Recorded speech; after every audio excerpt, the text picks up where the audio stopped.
Good morning and welcome to Privacy Conversations. I'm Daniel Solove. I'm here with Justin Antonipillai, and we have a wonderful panel today to talk on Women's Equality Day. And I'd like to kick it over to Justin at WireWheel to introduce our panelists and our topic. Terrific. Dan, great to see you again. I know you, like we, have been getting just a phenomenal amount of feedback on the sessions we've been having over these last couple of months. And I know I speak for you when I say we are really proud to, our team at WireWheel and your team at Teach Privacy, to celebrate Women's Equality Day with an absolutely outstanding panel of leaders, mentors, speakers in the privacy community who've joined us here today. Let me briefly introduce our speakers, and we're going to have a conversation around Women's Equality Day on a number of different subjects. Alisa Bergman, Chief Privacy Officer at Adobe. Tanneasha Gordon, one of the senior leaders in the privacy practice at Deloitte. Lindsey Finch, the Data Protection Officer and one of the well-known leaders in the field as well at Salesforce. And Susan Markel, who's the VP of Engineering and one of our senior leaders at WireWheel. First of all four of you, welcome to our panel, and I really appreciate all four of you joining this discussion in celebration of Women's Equality Day today. As I mentioned when we were setting up the session, Dan and I wanted to really not lead this discussion because we just have an incredible group of leaders here with us today. But one of the things we hear about all the time when we're engaging with the community, WireWheel, when we let it spokes or when we are out speaking is, a lot of the folks in our privacy community would love to hear more about our speakers and our leaders, to tell your story of how you got here in an evolving field. How did you rise to be a leader at some of these incredible companies and really are helping to develop the field? And we thought that would be a great way to start the discussion today. So if you don't mind, I thought we'd go one by one to start the conversation on these subjects. And I'll ask each of you, and maybe Alisa, I'll start with you, if you don't mind. Tell the community a little bit your story of how you came to be the Chief Privacy Officer at Adobe. And along the way, were there challenges or lessons you learned that bear on the issue of women's equality?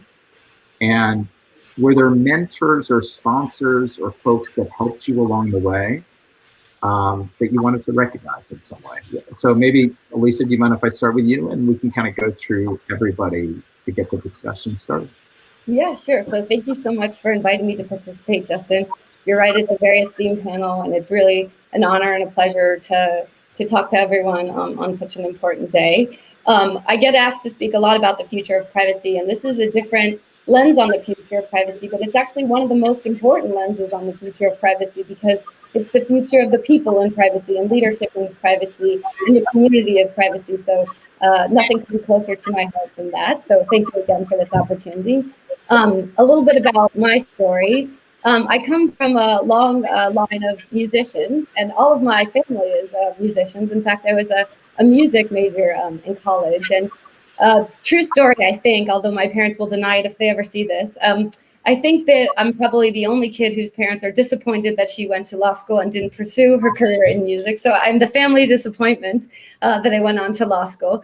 But knowing that I would never be the next Yo-Yo Ma, I pursued my second passion and hobby, which was really to do work in policy and politics. And I decided after college to move to Washington, DC. I worked on Capitol Hill for a while. And I really decided, wow, this is so exciting. This is exactly what I want to do. I went to law school at Georgetown, and it seems like many moons ago now. And I took a class which seemed very futuristic at the time. And it was a class on cyberspace law. And I thought, wow, this is it for me. I can marry my passion for policy with what the future of the commercial internet is going to be like. And I want to write all the rules of the road of the information superhighway. So I have always wanted to work in this space. I knew exactly what I wanted at the beginning. I know a lot of people talk about how they fell into privacy. There was nobody to do it, so they raised their hand and now they love it. This was something that I've always wanted to do from the very beginning. So that's how I got into privacy. Early on, as you can imagine, in the United States, with the different approaches to privacy here and in Europe and worldwide, there weren't a lot of law firms that had privacy practices. There are very few. I sought one out, which was at the time, sort of a white shoe, Baltimore-based law firm, which is now one of the biggest law firms in the world. And they had a privacy practice, and there was a team there working on policy issues around data, really working on Section 230 issues at the time, working on COPPA, children's privacy, those types of issues. And I knew that's exactly where I wanted to go. And at the time, the firm was really sort of the view that we wouldn't take first-year associates. They wouldn't have enough background to be able to do these types of issues. But this was my first challenge, getting into a privacy practice where they weren't going to take folks who just graduated from law school. But with my can-do sort of attitude, I thought, well, I'm not going to take no. I'm going to be sure to get in there, and I'm going to make sure that they want me there too. So I got into the firm as a summer associate, and I raised my hand, which would be a piece of advice I'd tell folks always raise your hand to do what you want to do and never take no for an answer. And I worked on a few projects, actually. I worked on an FTC investigation into GeoCities, which ultimately became where privacy went for children. And from there, the bug just got me, and I was doing privacy ever since. So started at DLA Piper, worked at a few other leading law practices. I was in Washington, D.C. for a while, had a really exciting practice for me. It was doing policy work, helping shape laws on the front end, working at with clients to write the rules in response to notice and comments at the Federal Trade Commission. What should those rules be? Implementing the laws, counseling compliance, working on investigations. It was a super dynamic and exciting practice. I thought to myself, the world is global, and just living in Washington, D.C. and just doing privacy laws in the United States wasn't enough for me. I wanted to do more. So I moved to Europe to see if I could replicate the practice that I had in Washington, D.C. there. And I did just that too. It was a lobbying legislative practice there, sort of replicating the work that I did there. After that, I was asked to move in-house and create the privacy office and the privacy function at Warner Brothers. Super exciting for me to build a privacy practice from the ground up. It was a client that I'd had for a really long time. So that was really exciting to become even closer to the business and to fill the responsibility of building a privacy practice from the ground up. And after that, I came to Adobe, and now I'm leading the privacy, trust, and safety team, and I'm responsible for privacy and data.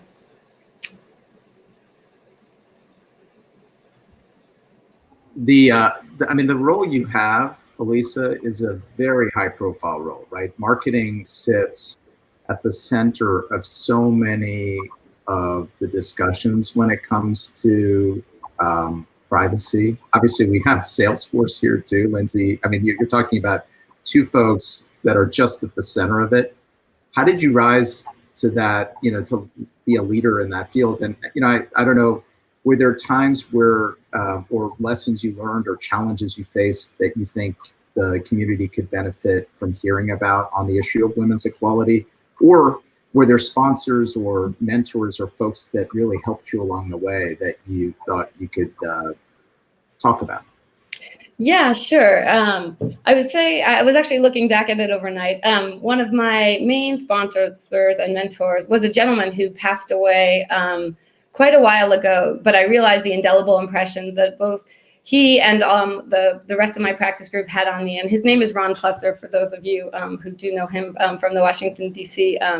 Area. And I was just looking back last night at the remarks that I made at his funeral, and there's so many lessons that he taught me, and maybe I'll share a few of them with you if that's okay.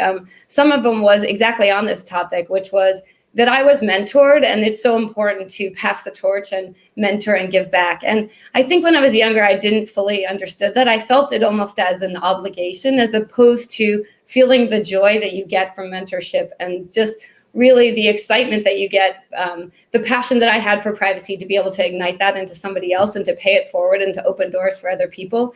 It's really something that gives me great pride and that I'm so excited about. So that would be one lesson.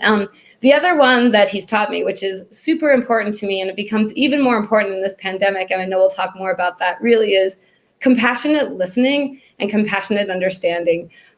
It's so often that he taught me, and it's been my experience, that people really want to be understood and they want to be heard. And we need that now even more than ever. And oftentimes those are really traditional leadership qualities of women, and they can really be called upon and celebrated in this moment, where we can understand the different challenges that our people are going through, to be able to support them, and really to help them to achieve their best potential. So those are among the two and important qualities that he taught me. And I guess I'd also like to recognize Jim Halpert, Milo Cividanis, and Stu Ingus, if we're calling out folks who were part of kind of the original team that I've always worked with. So all mentors along the way. Oh, and that's an important, that part of it. And I think each of us along the way had folks that you think about in that way, Alisa. And so we'll come back to you in 1 second. I thought maybe then I could turn to you, Tanneasha, next, and then Lindsey. Tanneasha, do you mind talking a little bit about your journey to I'm in a very senior position and obviously a leader in the field, and were there challenges along the way, or mentors, sponsors that you think about? Absolutely. And Alisa, I love hearing your story, because I have a similar trajectory, but like the inverse. So I always wanted to be a lawyer since I was like 9. And I really thought I was going to be a lawyer, and literally the only thing that compelled me to want to pursue the field of law was that there was like a show and tell event in school in elementary, and a lawyer came, and I don't know what he said, but he had a top hat on, a trench coat, and a briefcase. And I was just like, I want to wear that outfit. That is so cool. Right. So my entire adolescent, I wanted to be a lawyer. And even actually in my high school, you're able to major in specifics, only 4 topics: computer science, physics, law, and I actually forget the 4th. And I was pre-law, which means I was able to take law classes as a sophomore in high school in New York at John Jay College. And you had at least 1 law course every year, every semester. And I did that. And then I decided to go to Cornell, because I know they had a way for you to do a minor in legal affairs. So I went to Cornell, and then I was preparing for law school, and, I was ahead in my class because I took all those, pre-college courses, and I started to get anxiety about taking the LSATs, because I know what law school I wanted to go to as well. I was just like one of those really crazy kids. And I started to get anxiety, and my advisor said, you're a semester and a half ahead. Why don't you get your master's in public policy, which will position you really well for the top law schools. So I was already ahead. So I was just like, let me just get this master's. And as part of that program, I started to take business courses. So it was half government and policy courses and then half business courses.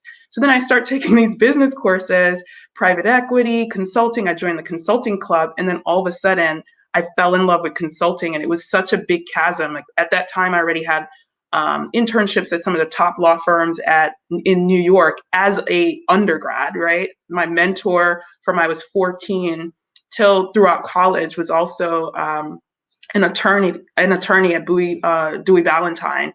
And she was also expecting me to go to law school. And then I fell in love with consulting, and I was like, what do I do? So literally I went to Google, and I was just like, and Google was also very new. It was like, how do you search for this thing on the internet?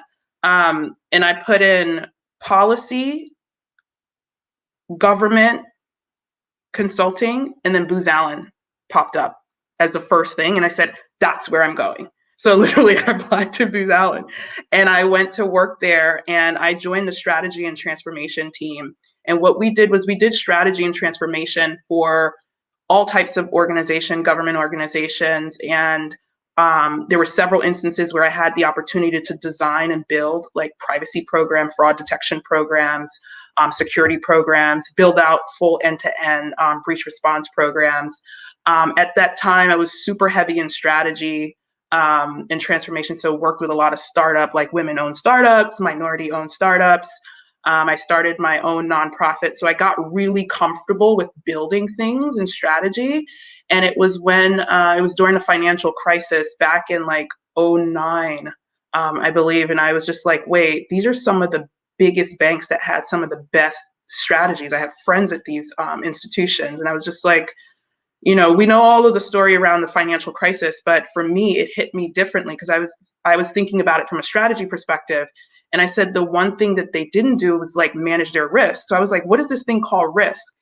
And I started researching. I was like, okay, risk is also why I'm building these breach programs, because risk wasn't managed well. This is why I'm building these fraud detection program because of the risk to the consumer. So I started to get into risk, and then I uploaded my resume to some portal, and Deloitte identified it. And I had an opportunity to either join the strategy group, which I was doing for a while, or join their risk practice, which was specifically privacy and security risk and general technology risk. And I joined Deloitte literally just by uploading my resume. And I was just like, I need to get out of strategy because you can have the best strategy in the world, but if you don't manage risk, you'll fail. So then I joined our tech risk practice. And at that point in time, it was security and privacy was within that group. And I was hired by the leader that actually started our practice, which was a female executive about over 25 years ago. And I was able to really get deeper into privacy and security and get more exposure to data risk generally. But in those days, privacy was kind of an afterthought. They were still trying to figure out how to make security a forethought, like in the front. And privacy was very reactive. It was like if there was a breach coming in, cleaning that up, and then building out the privacy program. It was always event-driven or platform-driven, the work that we were doing. And similar to you, Alisa, I got really comfortable scaling global, programs and just really helping across different industries. And then I started to focus on healthcare and life sciences. And it was around 2013 where I said, you know what? I read an article, I think it was a HBS article, a Harvard Business Review article of sort, that was highlighting the fact that there was this massive influx of acquisition, M&A activity. But it was different in this time because it wasn't about creating new products or creating new synergies. It was all, when you look, because usually M&A, you want to acquire IP, you want to acquire some sort of capability. It was all about expanding globally. And I was like, wow, these companies, this uptick of acquisitions globally is really for these companies to have global reach. So I thought, I need to have a global experience. I need to understand how to advise global clients effectively. So let me move to Europe. Because at that time we were waiting like 12 years for GDPR to come out. It was named something else back then as well. And because pre-GDPR, we would have to work with global companies and rationalize their requirements across like 30 jurisdictions. And it was just like a nightmare. We were all the privacy professionals were just waiting for this holy grail for Europe, because at least we would not have to rationalize those requirements. So I was able to, it took me a while to get to Europe, but then I went to Europe around 2014, 2015, spent several years there and was able to get true cultural exposure to how GDPR was actually crafted, exposure to the regulators, exposure to like European companies and how they think about compliance. And it's a little different than our American counterparts. And that was super, it was an incredible experience. And then I decided to pivot to TMT and move back to the US because I was in Europe and I saw that, a lot of privacy regulation was going to totally disrupt our technology, media, and telco clients that are just not used to being regulated. I was used to working with the healthcare, life sciences. They know how to be regulated. FSI, big banks, they are used to being regulated, so they can consume these privacy regulations and changes a little bit more, with a little bit more agility, where I thought, okay, our clients are going to really need help. So then that's how I got to California, Justin. I'm not sure that if you knew that. And, right now I cover all of our technology and media clients in terms of privacy, data risk generally. So data strategy, data governance, data privacy, and data protection. And, to your latter question, Justin, around, how I was able to, navigate some of the challenges around equal pay or sponsorship. I've had incredible sponsors, like globally, that have helped me along the way. Like just so many, from teaching me how to don't just work and expect people to know the good work you're doing. Like I think for me, especially, and for many women, it's so hard to boast about yourself or talk yourself up, but or selling yourself. Like I didn't even know that was a concept. And I had to learn that. And I learned that through proper sponsorship. And, also learning how to leverage some of my natural skills and what that means in a business context, and what that means in how to help the client, exercising empathy. Of course, most of the time I'm helping clients with, privacy challenges, data risk challenges, but sometimes it's like they just need someone to talk to about their career, how to navigate their career. So being flexible and thinking about my role as an advisor more holistically, like helping my clients as an organization, but that person, that individual as an organism as well. And in terms of pay, I've had some challenges in my journey. And I tell you what, sponsorship is so important. And I'm going to say something provocative, but also male sponsorship, them teaching you how to not be afraid to ask for more, how to read the tea leaves, how to read the room, and literally just being brave. And most of the time, some of them just taking the charge and say, oh, you have that issue, and they'll go figure it out and fix it. And I have a lot of use cases to show the difference where, and again, this is going to sound provocative, but women, I think sometimes we're so used to just playing it safe, or I see this all the time, a male will raise their hand and say, I can do that job. And they may be 50%, have the 50 to 70% of the skill set. And they're like, I can do it. And a female will just be like, I only know about it 95%. I don't know if I can do it. And being able to adopt some of that male psyche has really been rewarding for my career and has accelerated my trajectory. And I have two scenarios where I raise my hand about a pay disparity to a female and a pay disparity to a male. And the reactions were different. The female was used to even her having a pay disparity. And the male was like, that's not acceptable. Okay, I'll fix it. So I think it's also up to women to, when we get into places of power, to continue to change the way that we think to bring the rest up as well. Tanneasha, you've raised some awesome points that I know all of us want to talk about as well.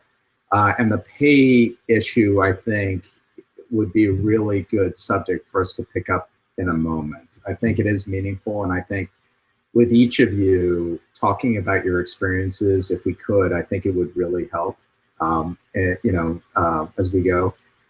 If you don't mind, I wanted to make sure I gave Lindsey and Susan a chance to also kind of talk about how you got here. That's always important framing. And then maybe if you feel comfortable with that, we could return to this critical issue of pay equality and how to approach that, and how you've approached that personally, because we've seen that. We've seen that dynamic in a number of different ways. So Lindsey, do you mind if I turn to you next and tell us this? By the way, if you're watching the community that's even joined us today, there are hundreds of comments already talking about how important it is to hear the stories, how inspiring they are. You're each getting requests to serve as mentors, so you're going to have to look at those requests as well. But Lindsey, why don't we turn over to you, if you don't mind, and talk a little bit about how you got here and challenges and support you've had along the way. Sure. Well, thank you so much to Justin and Dan, and I'm just so honored to be on the same panel as Alisa and Tanneasha and Susan. So it's great to be with you all today. So like Alisa, I didn't set out to be a lawyer, and I think our parents might need to communicate a bit, Alisa, because I think they're still a little bit disappointed that I did become a lawyer. I wanted to be a journalist. I was editor-in-chief of my high school's newspaper. I went to journalism camp while I was in high school. I was like 14 years old and just very, very clear that I was going to be a journalist. I loved writing. And when I was an undergrad, I interned in Washington, D.C. in the Public Affairs Office of the Federal Trade Commission. And the Public Affairs Office really works with the press, hence the tie there to journalism. And I was assigned to obtain press for the FTC's Children's Online Information Security and Privacy Campaign. They had a mascot named Dewey the Turtle, and the idea was that Dewey was going to be the next Smokey the Bear. And so I spent the 6 months of my internship working very closely with those in the Public Affairs Office, but also Commissioner Orson Swindle, who was really the commissioner who sponsored the effort. And while Dewey didn't, we got some press coverage for him, while Dewey didn't have quite the impact that I think we had originally hoped, my love for all things at the intersection of technology, law, and policy was born. And Commissioner Swindle was one of the few commissioners in the history of the FTC who was not a lawyer, but could see that I was really interested in that and began introducing me to lawyers in the commission. And he joked that his biggest disappointment of my internship would be if I decided to actually go to law school, but I know he's quite proud of how things turned out. So I went to law school from there, and there were no privacy classes. I mean, I think intellectual property and contracts were the closest thing you really could get to. But I continued to intern, and Orson really early on in my career was just an incredible mentor and sponsor, and introduced me to so many people in the privacy community. And I returned to the FTC for a stint. I worked for Nuala O'Connor at the Department of Homeland Security Privacy Office, just as that was getting stood up. And I was actually given the opportunity to join Nuala when she went to General Electric, just as I was finishing up law school. And I was talking to one of my professors about going into privacy law, and particularly going directly in-house from law school. And this professor was incredibly well-meaning, but he told me that it was a bizarre niche area that would lead to an unfulfilling career with limited economic prospects. And I didn't have a crystal ball. I didn't necessarily think he was wrong, but I just knew that I really liked it. And I thought, you know what, I'm gonna just go ahead and give this a shot. If it doesn't work out, I'm sure I can figure something else out. And so I joined Nuala at GE, and was at GE in Washington, DC for several years. And the head of government affairs at Salesforce and I had met at a conference and started talking. And he said that they were looking for someone to lead their privacy program.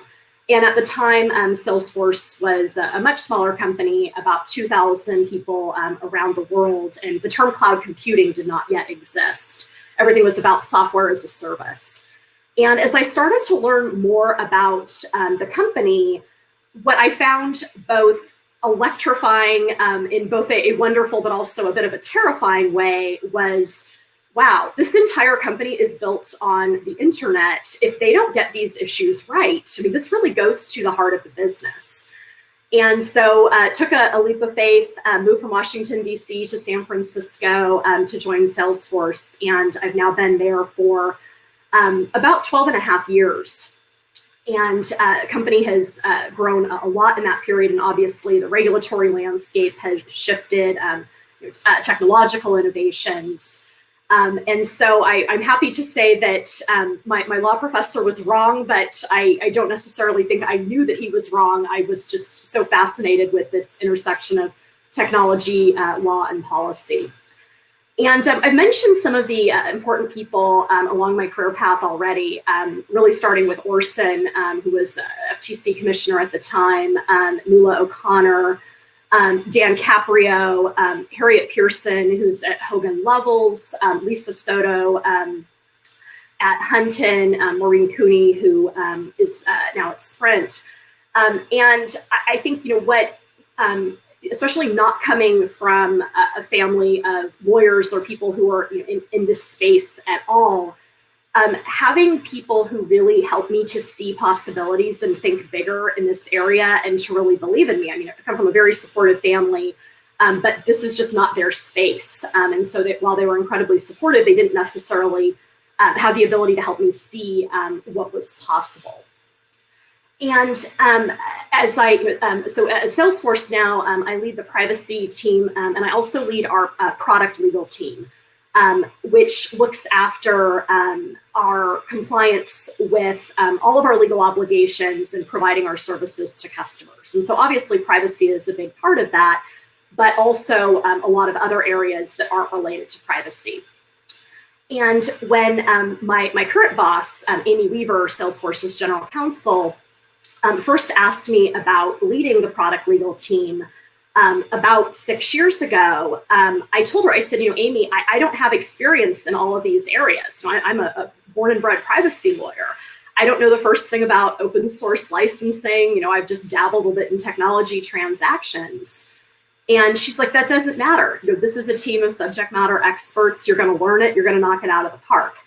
And I think, Tanneasha talked a bit about this as well. I think that something that is just so important for women in particular, and for anyone who is working with women, is to really think bigger and believe in yourself and understand that you don't have to have 100%, 90% of the expertise that might seem necessary. And that's something that you really can learn. And it's been just a wonderful experience leading the product legal team and growing that team over the last 6 years. And that would really just be my advice, is to think bigger, really understand the impact of what you're doing. I think that's something that I've also very much learned from the mentors and sponsors in my life. And also, figuring out the technology. I am not a technologist. I do not have a computer science degree, but I'm able to hold my own in the technical meetings by just really rolling up my sleeves and learning it. So it's wonderful to be with you guys today. It's such an important day, and look forward to talking more about these issues.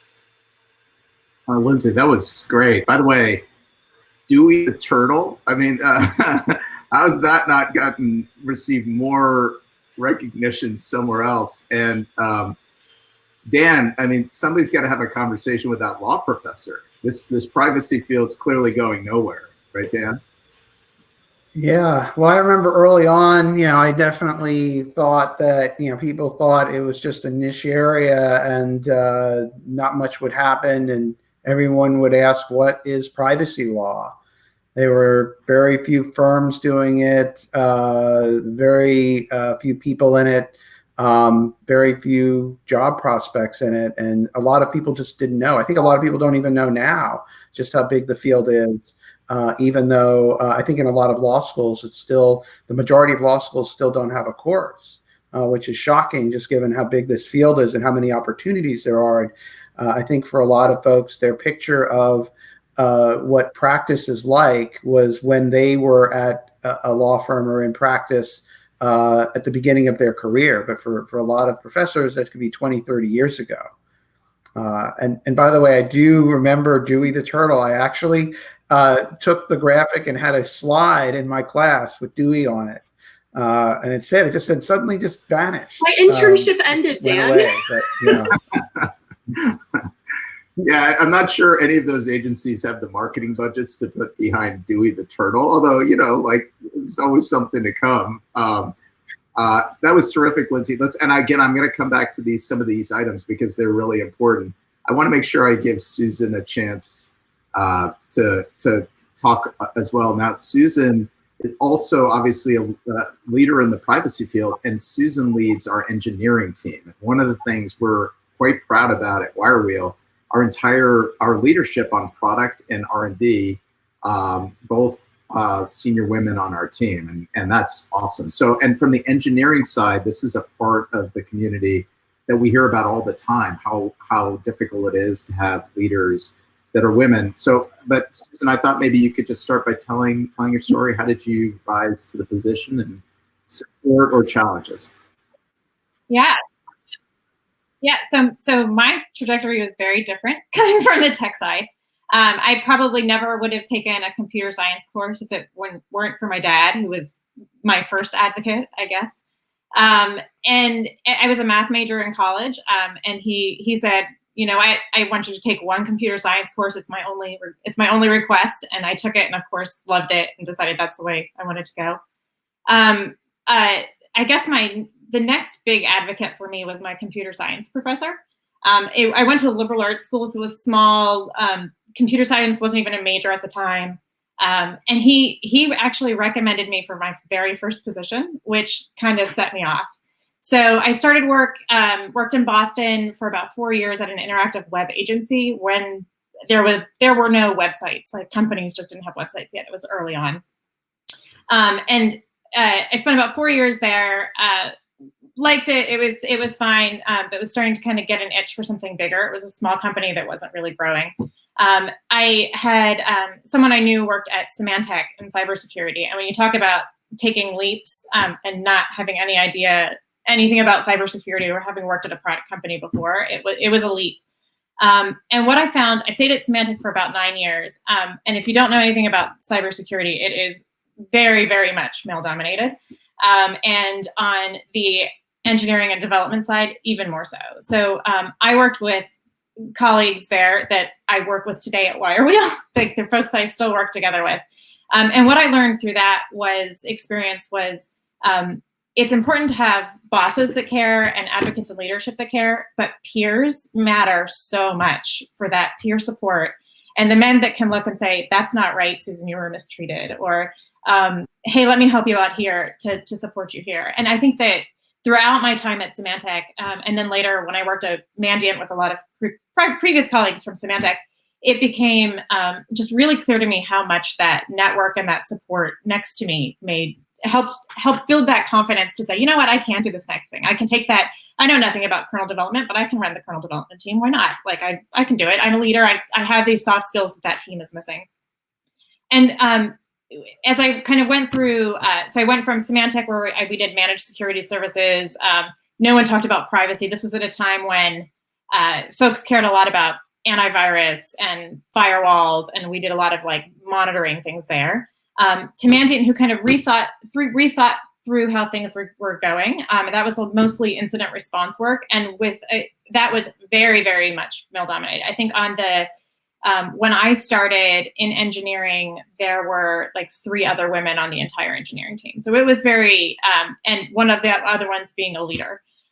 So there, it was nice to see that it just really didn't, like, the culture of the team was such that it didn't matter if you were a woman or a man. It didn't matter, you know, if you were very junior or very senior, your ideas mattered. And I think I came to find that culture of a team, and particularly on the engineering side, was a real passion of mine. And as we kind of transitioned into, so Mandiant got bought by FireEye, and I could see that same culture with that new leadership wasn't as appreciated as much. So I had an opportunity to move to with a former colleague who gave me a chance to manage a greenfield team at an access management company. And then gave me more opportunities on top of that when he saw that, yeah, she knows what she's doing. I can trust her. And his name's Keith Graham. He's a COO at Storvacity now, but he was like incredibly, I would say the chances that he took on me at a time when I think he was people were taking a chance on him, really let me kind of move forward into something that was much broader than what I had. That was very much appreciated. And then after that, I came to work with Justin through another referral from our former CTO. So it was, which has been fantastic. I mean, I think the the most notable thing about WireWheel, and I don't mean to sell WireWheel right now, but I will. I think the most notable thing about coming into WireWheel was it was the first company I'd worked with in a very long time where there were women in leadership roles. On the product side, and especially in security, it just wasn't common. Like you'd see women in marketing and marketing roles, and in sometimes in usually HR, but you would never see women in other kind of positions. And when I started, we had like our head of operations was a woman, and it felt very much more inclusive. And they cared not only about gender diversity, but diversity as a whole. And it really I feel like it's really allowed us to build a culture of like inclusivity and innovation in a way that not many companies, you don't have that opportunity very often. So. Honestly, Susan, I mean, it's great to hear your story too. Like, no matter how much time you spend with somebody, to hear folks tell their stories from their own perspective, it's inspiring. And I can tell, from folks even watching today. I did want to also like use this, you raised some issues about what it's like to work in a diverse environment, but each of you have raised in the course of introducing just your background, issues of pay equality, equality of opportunity, how you get the opportunity to do the next job that's like the one where you feel a little bit at risk. I mean, I know for me, one of the pieces of advice I got early in my career was live your professional career a little on a knife's edge. Just do jobs that you feel like you may not be ready for, because that's the only way you grow, right? You should feel nervous a little bit in your job at all times. And that's kind of some of the points that were raised. So on both, maybe I'll just open it up for, Susan, Lindsey, Tanneasha, Alisa, you also brought your own points, but to any one of you on either pay equality, have you had to fight for it in your own way? Equality of opportunity and being able to take that next risky challenge. Are there lessons that we can bring from some of the things you've talked about so far on either one of those issues?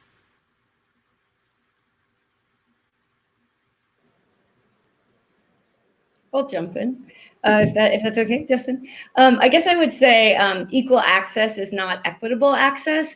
So on things like pay parity, I really think the next step is opportunity parity and some of the things we've been talking about. And I've heard it described this way, which is it's one thing to invite people to the party. It's another thing to ask them to dance. So it's really this,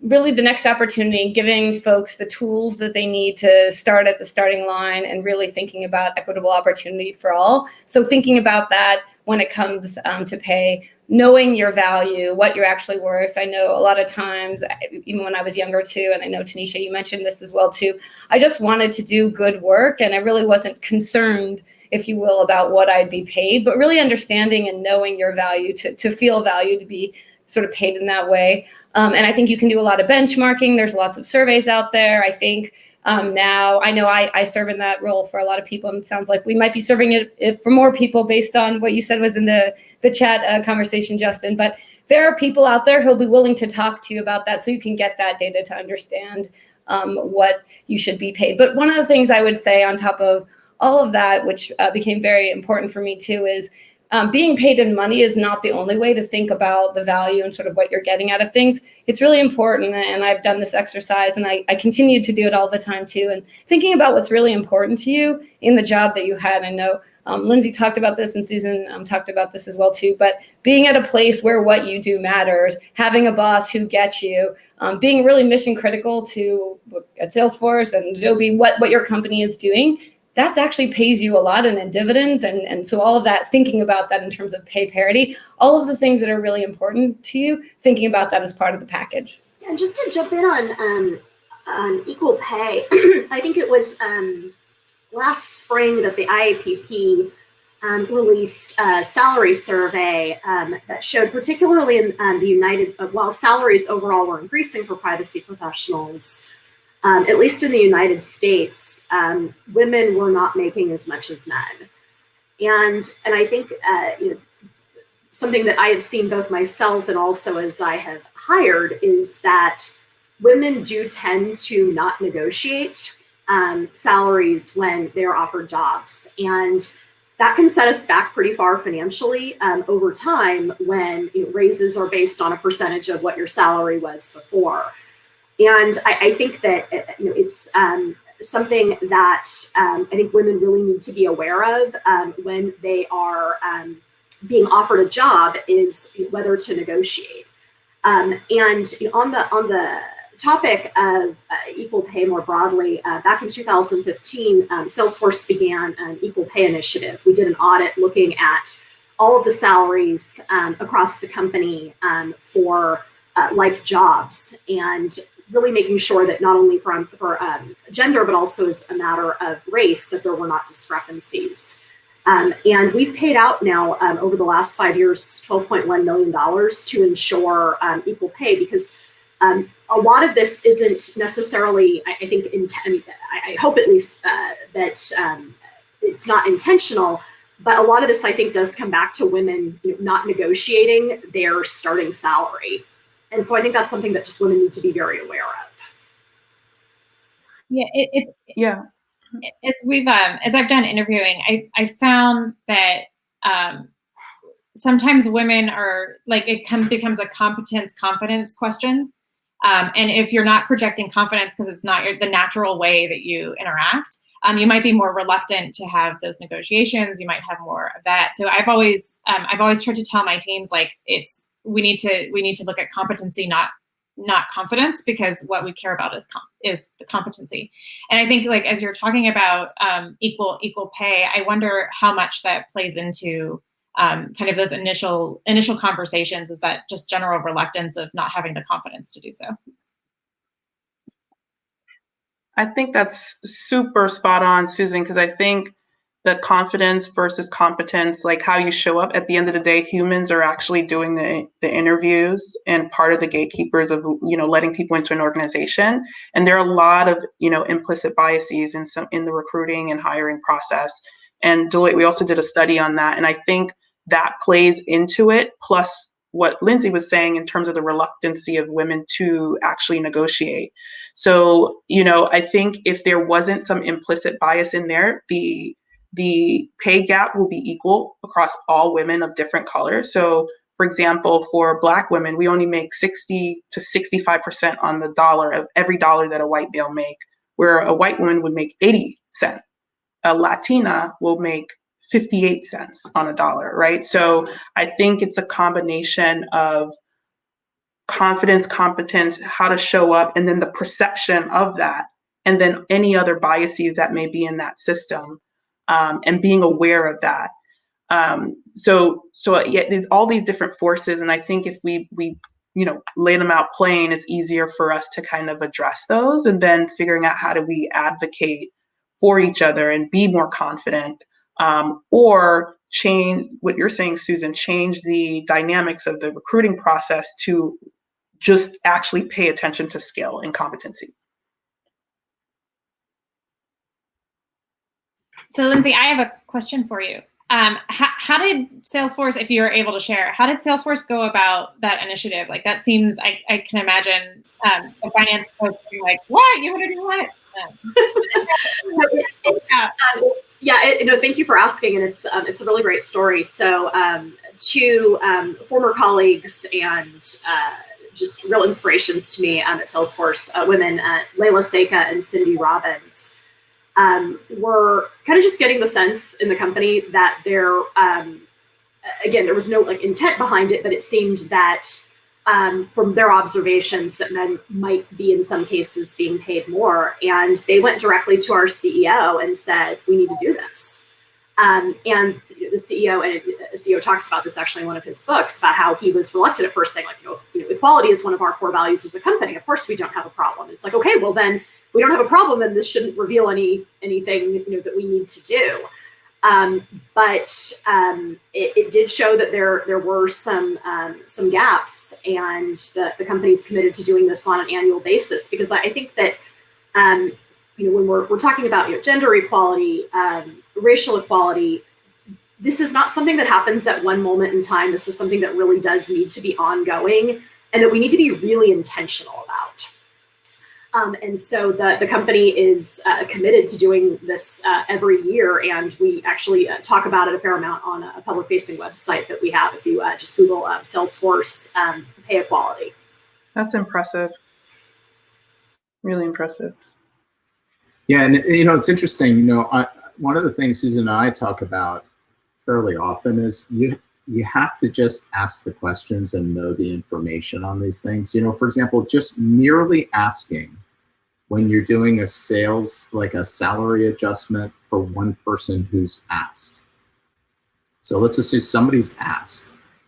From my perspective, just merely asking the question, okay, we're going to do that one. Let's assume. Who else should we be considering? Like, who hasn't asked and why? Are there people that should be in parity that aren't? By asking the question, you actually, in the company, end up identifying these things, sometimes heuristically, sometimes data-driven. And I've found it to be a really interesting thing from a management perspective when you ask that question. When you hire somebody, okay, we're going to hire this person, we're excited. Did you consider other candidates? Did you consider diverse candidates? Was there a consideration of your team dynamic? Have you looked at the overall composition of the team? It doesn't mean that you're just driving on a quota. It means that you're at least asking and making sure you have the data in front of you. And sometimes the data is really illuminating. I mean, to your point, Lindsey, one can assume that you don't have a problem, but you don't actually know that until you start seeing what the information is and what are the dynamics on the team that are affecting that, Justin, if I might add to the conversation, just picking up on some of the threads that I've just heard too, which I think is really interesting about the profession, and we talk about pay parity. Privacy is becoming such a big tent, and we hear that from kind of Susan's journey and stuff. There's lawyers, there's non-lawyers, there's privacy product managers, program managers, privacy engineers, and it's really interesting to look at the various verticals when you're sort of comparing for parity, because even some of those roles and job families have different pay structures. And so it's interesting to think about the larger tent of privacy and when you're comparing job families across, which maybe some of the work that you did, Lindsey, at Salesforce too. But I think it's interesting as you're figuring out what your value is and you're comparing sort of like with like and roles and responsibilities and those types of things. It's such a broad profession. I'm often reminded by many folks that it's not just lawyers, and it's just such an emerging field. And so that's exciting and to be celebrated, I think. Totally agree. I totally agree. Well, I knew this would happen, but we've taken up most of the hour with a just really thoughtful discussion on a number of different topics. I want to make sure I give one more chance just as we're closing. Advice for the community, how to actually, we've had a number of folks who have asked, how do I find a mentor like you? How did you find your mentors? How did are there pieces of advice you can bring at this moment to folks who are watching about how they can get mentorship, get that advice that you might need to move your career forward? And let me just say on behalf of Dan, and Dan, obviously you can close too, I really appreciate all four of you willing to join us today and share your insights with the community on Women's Equality Day. It's an important day. It's one that we should continue to recognize. I know this is not quite on topic, but I will also say on almost every session we've had over the last couple of months, Dan, we've had to also call out a really horrific additional issue in the civil rights world. And the James Blake issue, I'll just say, I'm constantly just asking, what is going on? I don't know all the facts, so let me just say, but I can barely watch the video in any way, watching a man be chased into his car with 3 children in the back, being shot, 6 or 7 times. It's just horrific. And I didn't want a session like this to go by where we didn't at least acknowledge a really horrific scenario. We have to be asking ourselves as a country, what is going on? That is going on so often that virtually every month that we have guests on, we're talking about one of these things that from every rational observer just makes no sense. So I do want to make sure I at least brought that out on a day of equality, but give everybody a chance to talk about, your own perspectives and what you can bring in terms of advice for folks who are looking to move into leadership positions like each of you.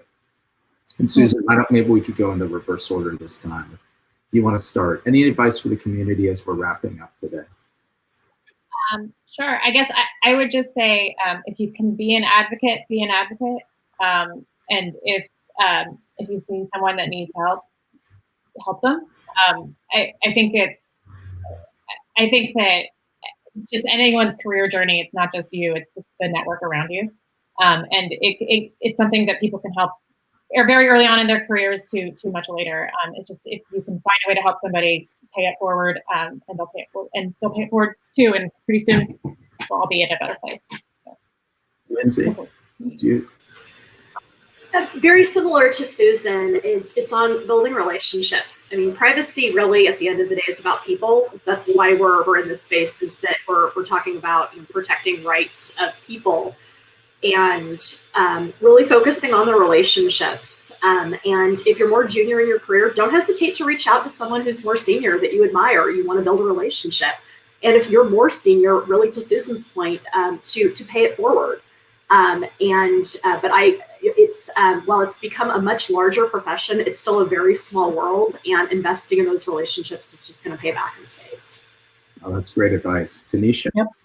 Totally echo those sentiments. And I saw in the chat that wanting to understand a difference between mentorship and sponsorship. And yes, there is a difference. And the first step is to identify mentors. And similar to what, the other ladies mentioned, it's really about the coaching, the advice, being able to reach out, get guidance, pointing you in the right direction. And what sponsorship is really is like someone in your organization or outside your organization. You may not talk to them as frequent as you talk to your mentors, but they use their political capital, they use their connections to make room for you where room needs to be made. They pull you into rooms that you don't have access to.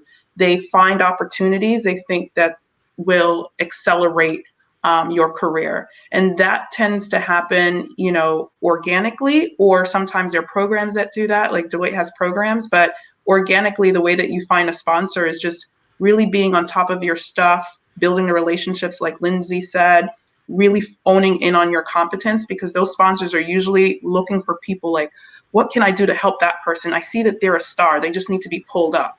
So a lot of this is going to be like, push, pull, comms, like going and engaging and finding mentors. And a lot of it is working on yourself so that you are like identified or discovered. Honestly, great advice too. And so then with that, Alisa, last word. Hard to do anything other than put an exclamation point on all the great things that have been said, but it's often the case that women have to work so much harder to get to where they are. Even if the numbers are good or getting better, it really does take a village. I think we've heard that. I think I can speak for everyone on the panel in saying that I feel an incredible sense of responsibility in the role that I've been given. And I'm really excited to, as I know my fellow panelists are, really accept into the opportunity that we have around the power that we're given to hold space and open doors for others, and just really excited about the future of the profession and women in the profession and everything ahead. No, I appreciate it, Alisa. And for me, thank you again to each of you for coming to speak today. I really appreciate it. It's a really thoughtful conversation. And with that, I'll turn it over to Dan to wrap this up. Yeah, well, thank you all for joining us. I think your stories are really interesting, inspiring, helpful to people in the field and interested in the field. So thank you so much for joining us and sharing with us today. It's really been a wonderful conversation. So thank you. And with that, goodbye, everybody. Yep. Bye. See you soon.